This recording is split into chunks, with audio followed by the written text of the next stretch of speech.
Smithsonian, there's an exhibit about Mr. Rogers' sweater. Mr. Rogers' freaking sweater. And then my lab coat. Like, whoa. Welcome, everyone, to the Driving Vision podcast brought to you by the Zeigler Auto Group. I'm your host, Sam Dark, and here with me, Auto Group Director of Talent Development, Mike Van Ryn. Welcome, Mike. Hey, thanks, Sam. Be sure to subscribe to the podcast, like it if you do, and leave a comment. So, Mike, today's episode of the Driving Vision podcast realizes an idea born way back on episode 8 with you, Bill Stainton. Welcome back to the show, Bill. Thank you. Where you reminded us the important, Bill, of innovation and connecting the dots, and that innovation and connection led you to our guest today. Bill Stainton, will you introduce our guest today? I would be pleased and proud to introduce our guest today, a friend of mine who I've known well before any of you knew him, my namesake, Mr. Bill Nye. First met him, he was a writer, a mere writer on a TV show that I produced in Seattle, Washington called Almost Live. And he bailed us out one day when a guest canceled out the last minute. And we were looking for a solution and couldn't find one. And then all of a sudden, Mr. Nye said, if we can get some liquid nitrogen, maybe I can help. And I was like, that's the stupidest idea I ever heard. And an icon was born out of desperation. You were born out of desperation, Mr. Nye. How are you, man? Yeah, it's good to see you all or be heard by you all. Yes, these are not false facts that you're presenting. So what happened was I had a very good physics teacher in high school. He encouraged me to take the physics AP exam, advanced placement, when it was this new thing, like, woo. And then he also encouraged me to apply to Cornell University. And through an error in the admissions department, an oversight or something, the phone rang, I got in. Then, although I did very poorly in several courses, I got out. And on the way out, I took one class from Carl Sagan, this famous guy. Yeah. Oh, my goodness. He talked about the importance of science education and all this stuff. So when I got a job at Boeing in Seattle, Washington, actually, and if you're scoring along with us in Everett, Washington. 747s. 747 is a fantastic airplane. I work for a cool couple of guys. They built them about 3 miles from where I'm sitting right now. Yeah, it's amazing. Anyway, so I was a young guy in a new town. I was a United Way Big Brother for a while, and I was also a volunteer at the Pacific Science Center, which was built in 1962 for the World's Fair in Seattle.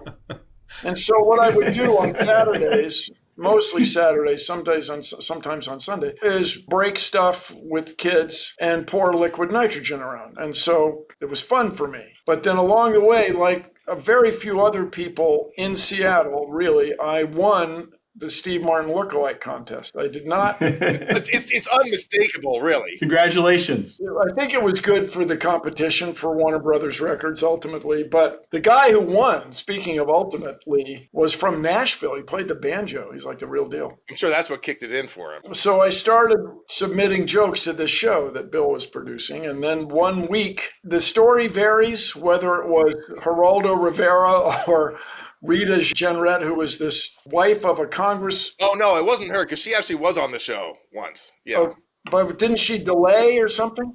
I don't remember. In my recollection, it was Johnny Depp. Now, you, in this fine book, you say it was Eddie Vedder. It almost doesn't matter who it was, although I will say I'm the only guy who was actually on the phone with the guy. So, but it doesn't matter. The fact is, we were stuck. It was the day of the show. And we were stuck. I did the household uses of liquid nitrogen because we've all got liquid nitrogen around. Of course. Yeah. And this stuff is very cold. In Fahrenheit, it's minus 320. In regular units, it's minus 196 Celsius. I made the celery limp in my oven for a few moments, and then you put the celery in the liquid nitrogen. It gets quite careful, stiff, rigid. And this is where it goes downhill. The other cool thing that is really effective is you put an onion in it for long enough, and the layers in the onion interact when you strike them with, let's say, a kitchen knife, so that it sounds like shattering glass. It's very nice effect. But that wasn't the kicker. The kicker is what finally sold me, because I was resisting this whole idea. at first. But Sure. then you told us about the kicker. Well, so then the thing that you do with the young people on weekends is you put marshmallows in the liquid nitrogen, then you use the verb roast, which would be a poetic use of that verb. And you chew them, and with practice, and I had practice quite a bit, you wiggle your jaw, you kind of move your upper jaw, and steam comes out of your nose, which is pretty good. And the steam extends. I mean, this is not hyperbole. It certainly goes below your bow tie coming out of your mouth. Your bow tie. Yeah. And so, incidentally, for you students, I was not wearing a bow tie at that time. Not at that time, but you did have safety glasses. Always safety glasses. I still have those. American Optical. They're classics. There we go. Had that ever been done on television before then? Ever? Oh, it certainly should have been. I imagine, I haven't checked his catalog, but imagine Science Bob Flugfelder, who's an acquaintance of mine. He must have done it. But that aside, those safety glasses are in the Smithsonian. Are they? I read that. Wow. Yeah. Did you accidentally leave them there one time or something? No, I was encouraged to leave them. Well, here's the thing, though. I mean, Sam, you asked about connecting the dots and seeing other options. This was one of the things where shame on me. I didn't see the option because, again, Bill, I don't know if you remember this, but to my shame, I was like, "Shut up, Bill. We're trying to find a guest to interview," and you had to keep kind of selling it. You and then Ross was like, "Oh no, we can do this." And all of a sudden, my teeny brain started to see a bigger picture and see that there's an idea outside of my preconception of what it was. The key was Ross. I mean, Ross Schaefer, whatever you guys out there in the world, you may have crossed paths with him. He hosted some game shows. You may have hired him to speak at your corporate event. If you want 6 seconds and a punchline, Ross Schaefer can write jokes, or punchword. Ross Schaefer can write jokes, man. He can write jokes. He is really good. You've got a master class. Yes. As does Steve Martin, your lookalike, have a master class. There was one particular quotation I thought was kind of apropos that you said, when the unexpected happens, that's an opportunity for learning, which I love, because the whole thing is like when our guest canceled on us, that was something unexpected, and it took me a while to figure out that it was an opportunity for learning, but it was all of a sudden, basically what you mean is it just presents other options if you're open to those options, and you were that option, and an icon was born. Yeah, so Ross, just under his breath, you could be Bill Nye, the science guy or something. Then he closes the briefcase and goes running out of the room. He was also the host of the most popular evening drive radio show in Seattle at that time. Yeah, he that's was quite right. a Seattle. What a pain that was, too, because we had to get all his shooting done in the morning, because then he had to go to KJR. So that station, everybody, that station is so old. How old is it? It's so old. I was going to say that. How old is it? Only got 3 call letters. KJR. That's it. KJR. You don't need a 4th call letter. It's been there so long. If you look back at that moment, Bill Nye, and you think about that opportunity you had to go on that show back then, how would it have been different were it not for that opportunity where others connected the dots and created that? Like, would your world have been different? And would the world at large have been different? Science, for that matter. I'll just argue that there are no big breaks, they're just breaks. And so maybe if that hadn't happened, I would have come up with something, or somebody else would have come up with something, and we would have stumbled forward. But when the opportunity did present itself, one must be ready. And I had chewed so many marshmallows frozen in so much liquid that the technical part of it was solid. I'm not a magician, but magicians talk about getting the technical part down. It was cool, you guys. It was cool. Then there's other times when things didn't go so well. I got a feeling Bill Stainton has told you about those. We were working on such a low budget. This time, like, I wanted to buy an oil drum, a used oil drum for $30. $30 in 1989 dollars. Yeah. Oh my goodness, that's like $90. And then Bill Stainton lit me up one day because I was spending all this money on props, because I became a mechanical engineer because I like objects. My friends completely jokingly, call me Bill Nye, shiny object man.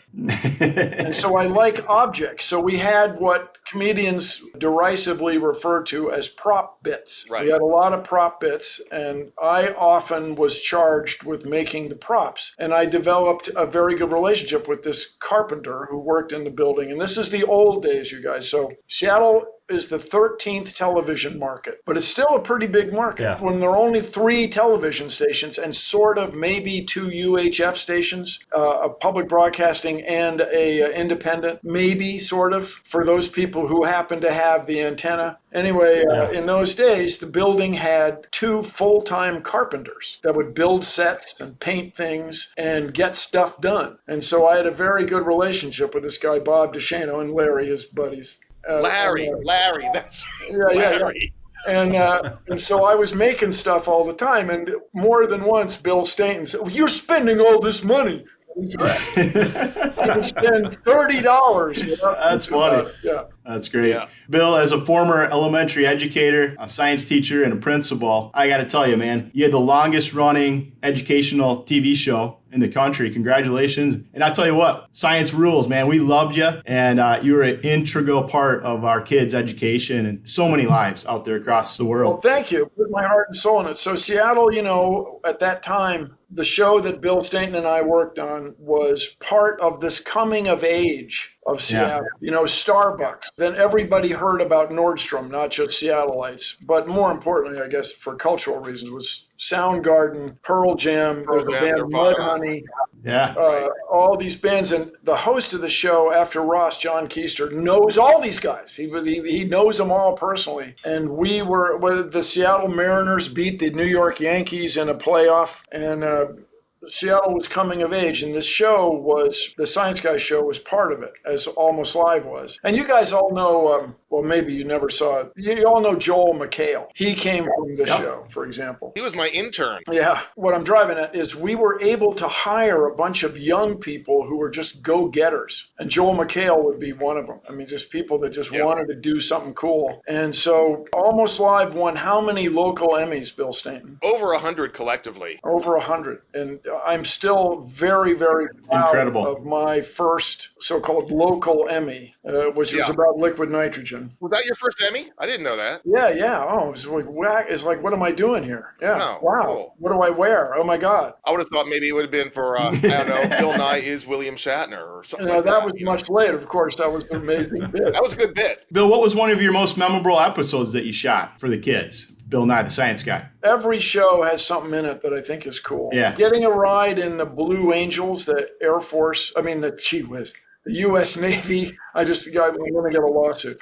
The U.S. Navy flight, that was really cool. We did 6 different bits in those 41 minutes. That was cool. Wow. But equally cool was having a classroom globe with little solar panels on it. And when you tipped the northern hemisphere toward the bright light, the motor in the northern hemisphere would spin faster. And then when you tipped the southern hemisphere then the northern hemisphere would slow down and the southern hemisphere would speed up.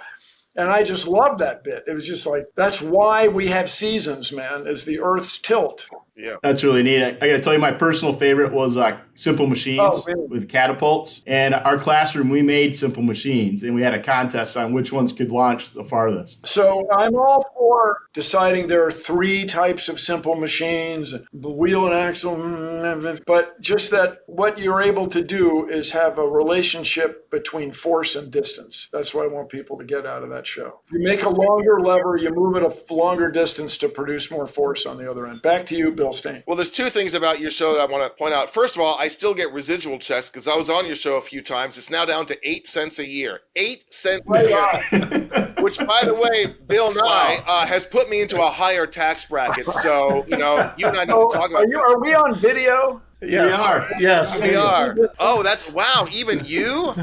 Wow. This is from the show numbers. It's a residual for 1 penny. You see, kids? 1 penny. Mike, I don't know if you know this either, but Bill Nye, I love this because when you started Bill Nye, the Science Guy show, the big time, your goal for the show, your stated goal, and it was up on a piece of paper, was to change the world. I mean, that's amazing. I mean, that's for like this guy just out of this local Seattle comedy show who gets a contract. Okay, let's do this show. And what's the first thing, what do we want to do with it? Some people say, last 2 years or whatever. Bill Nye's goal was to change the world. And I would argue, and I have argued, that you did just that. Well, we'll see if the people who watch the show go on to, create fusion on the Earth, manageable fusion, new types of crops that are drought tolerant, carbon removal from the atmosphere. If we can do all that, then we can take a meeting. So if you're a listener or viewer out there, let's get this done, people. Of those who've listened to your show, how would you finish the rest of that sentence? You want to change the world by. What is your vision for how that happens? 3 things. The biggest idea is to raise the standard of living of women and girls. When you raise the standard of living of women and girls, everybody is happier and healthier. And then to do that, I claim we need 3 things: clean water for everybody in the world, renewable and reliable electricity for everybody in the world, and then access to the internet, or whatever the young people call the internet in the coming decades. So let's call it global electronic information, because with global electronic information, you can provide education to everybody in the world. And now we're all living at a time where satellites are going to provide the internet service to people all over the globe. Elon Musk in Ukraine, right? Yeah. The Mount St. Helens Institute, I'm still on the board. This is something else that happened while I lived in Seattle. Was Mount St. Helens exploded May 18th, 1980. The anniversary's coming up. You got to stop blaming yourself for that, Bill. Yeah. We're going to get our internet at the new Coldwater Creek Visitor Center from outer space. Why do we spend money in space? Because it affects everyone in the world for the better. Absolutely. Who are some of the people that are driving your vision best, would you say, Bill Nye, today? Driving my vision. Yeah. Everybody who teaches science, teaches science at all levels. And the United States is still doing very well at the very high tier. People graduated from Massachusetts Institute of Technology or Caltech or Cornell, or the guy who won the World Food Prize graduated from the University of Illinois. He's a state school graduate. We're doing very well at that high level, but the intermediate level, we're not doing so well. And it's because this old thing that we've done by accident, everybody, and that is we've tied school districts funding to property taxes. So richer school districts have better schools and the students do better. Poorer districts have worse schools and don't do as well. And while that would be common sense, and if you were a top-down autocrat who was not mean-spirited and weird, you could make that change. But if you are living the way we've lived in the U.S. for 2 centuries, So while we were sitting here, you guys, I printed a copy of the document that Bill referred to. Oh. Here's a copy of the rules of the road. Can you see the top? Change the world. Yeah. Change the world.